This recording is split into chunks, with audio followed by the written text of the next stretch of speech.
Hi everyone. I thought I would invite Maura to a debrief here because she was on the water in the second two races, did pretty well. And then we also I had a story from Lovisa who won the first 4.7 race, so I've been piecing together what happened today. At first, it seemed that I was totally wrong with my talk of clouds, but at the end, we did get major cloud effects in the third race. So we'll get to that in a little bit.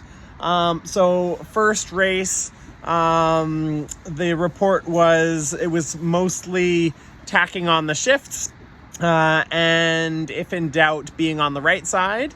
And then there was an interesting feature on the top left of the outer course, where the island would create a left shift if there was enough wind, and then if there wasn't enough wind, the island would just cause a lull, a wind hole. So you either avoided it if it was light wind or took advantage of it if it was a bit heavier.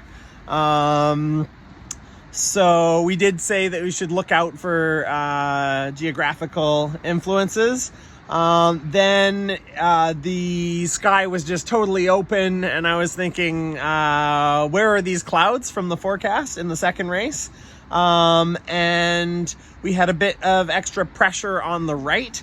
And so I think in some of the videos I talked about people looking lifted off the start, and so I was wondering about why what would take you to the right.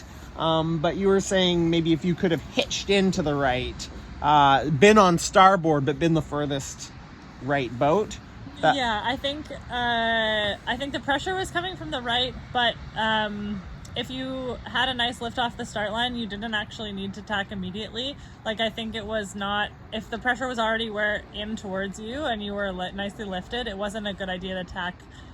Like, you didn't gain too much from going into that. You just had to be careful that you didn't sail so far left that you got out of the pressure, or if you did get out of the pressure, tack right away.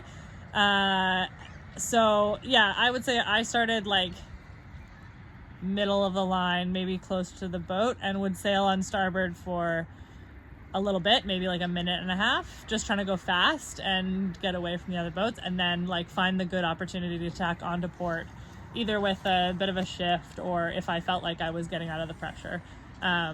So yeah, I think lifted off the start line is kind of correct. So the first two races were pretty straightforward, not a lot of wild opportunities to get back in the game if something went wrong. So there was a lot of emphasis on mark roundings and starts and boat speed.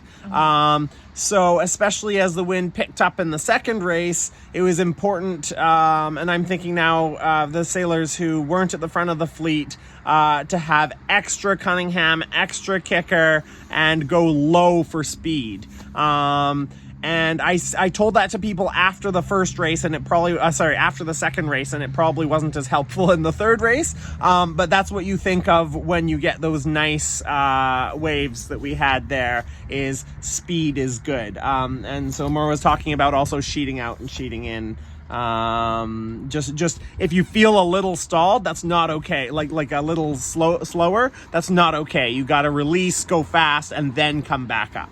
Speed first, then angle. Yeah, second race of the day, I think, was all about boat speed, more or less. And it was full hiking, like full effort. So lots of controls on and trying to make the boat go fast. Like sheet out if you need to, or put on more Cunningham if you need to. On the downwind, I made a comment in one of the videos that I thought maybe the waves were small and slow, but Maura said no, they were quite surfable. Yeah, I think maybe it would be different for the Ilka 7s, but for me, at least, I thought the waves were surfable. When the wind was up, you could stay on them for quite some time, and when the wind was down, they were actually harder to catch. So you had to put a bit of work in pumps into your turns. So I think that surfing was good, and also like same as up the wind, looking for pressure was really important.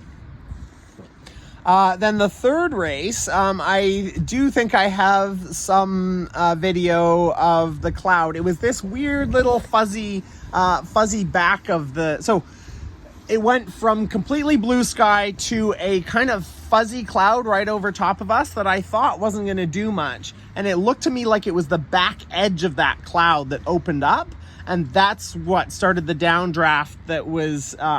in my mind, it landed sort of in the middle of the race course, and then it continued left, and then I sort of looked up again, and the whole sky was kind of cloudy and drizzly, but it was all sort of moving leftward, and so you could sort of follow that pressure left, and if you went right, you had to sort of have a shift or some other thing that was helping you. Right wasn't inherently good because the pressure was continuing with the rain cloud further and further left. So I think the people on the left had most pressure, and that was technically guessable because you could look up and see that cloud. Yeah, for us, I think we felt it on the first downwind a little bit because the pressure had come from the right-hand side before, and then it came, so the downwind was different. The first downwind of the third race, you could feel that the pressure was now coming from the other side of the course. So like if you were on starboard, the pressure now came from your upturns instead of by the lee.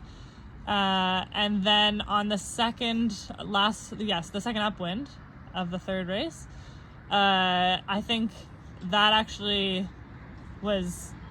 In hindsight, probably you could have gone really hard left and gained a lot, but nobody wanted to do that, I think, because it was so against the rest of the race course, like the previous part of the day. But at least the group I was with, we were all sort of like testing it, like going a bit farther left. It was good. We'd cut back across to like connect with the group and then go farther left again. And there was always nice left pressure and left shift on the second upwind of that race. Yeah. All right. So for tomorrow, it's probably going to be windy. So think about the second race, what was working, what wasn't working, and how to tune that up. If you can think up any questions to ask me or an experienced sailor or your other coach, just make sure you have enough sail controls on. The biggest mistake I often see is a little flutter at the front of the sail, or just the windward telltale coming up so much that sometimes it flicks forward, and that means that you're reducing power by sailing too high. And sailing too high causes you to slow down and makes an aggressive angle on the centerboard, so you tend to slide sideways, stalling the centerboard if you go too slow and try to point too high. So instead of reducing power by pointing too high, you want to reduce power by having a flatter sail. Flatter sail cuts through the wind more efficiently, which means that you have less drag on your sail and still the same amount of lift. It's the amount of lift that you can harness by hiking really hard. So flatten the sail out until you're able to fill the entire sail by sailing low. And then when the gust comes, you sheet out and hike out harder while you sheet out. Then sheet back in, and if you have to, you can head up a little bit. And then only after that can you think of coming back to your whatever sustainable 70-80% effort. Yeah, that's always a good tip I had from a previous coach. You should be working the hardest if your sheet is out. And if once you're going really, really fast, you can sheet back in to block, and then you can potentially sit up a little bit. I hesitate to say have a break, but not hike at 100%. So it's like both things go out together. Your shoulders and the sheet go out, and then your shoulders and the sheet can come in, and then out. So often people will sit up and sheet out, and that's like the worst combination. Both things are slowing you down. Yeah. Another way that I say that is go for speed first, then height. You can't go straight to getting height. You have to accelerate the boat before you're able to go into that higher sort of mode. And I think was it's pretty flat water. Like there's chop, but in general it's pretty flat. So you can put on a lot of controls. You don't need depth in the sail to like get through. They're not big waves. They're little chop mostly. So I think it's better to err on the side of a flatter sail that's easier to sail. Like try to set the boat up easy rather than too much hard. And if you don't like sheeting out, if that doesn't seem like good advice to you, it's probably because your kicker is too loose. So you're straightening the mast as you sheet out and bending the mast too much as you sheet in. You want to keep that bend on the mast with more kicker. So tighten the kicker until you're willing to play the sheet. And then, well, whenever you tighten the kicker, that tightens the leech. So you need to open the leech again by pulling more Cunningham on. So Cunningham and kicker go together. And then after you set those up, the remaining power is sort of out haul. That's one way to think of Ilka setup. And then on the downwinds, if you're finding, a few of my sailors today were really frustrated with downwinds, felt that they were losing a lot of boats. And I think that was because the waves were actually quite surfable. So people with more experience really pulled away. So if you're in that group of being a little frustrated on the downwinds, I recommend rolling the boat more. So go to the edge of your comfort zone and then try to flatten for an acceleration. Don't passively allow the boat to rock back. When the boat naturally rocks, hold it over until the right time to turn and accelerate down the next wave. So said shortly, rock more than you want to. Those rocks have to be turns. You can't rock while going straight or you're cheating. Rock and turn, and sail wider angles if you find that you're not catching any waves. So go more negative, so you're almost jibing with the sail a little bit too far out, and then the wave opens up in front of you, and pull the sail back to an appropriate angle, flatten the boat and turn down the wave again. Or if you're going positive, go really positive so that the boat's really going fast, and then you can sheet out and convert all of that speed into down wave speed to try to match the wave speed, and then the wave sort of carries you forward. Yeah, I would agree that I think you had to turn a lot, like really big angles to catch the waves today.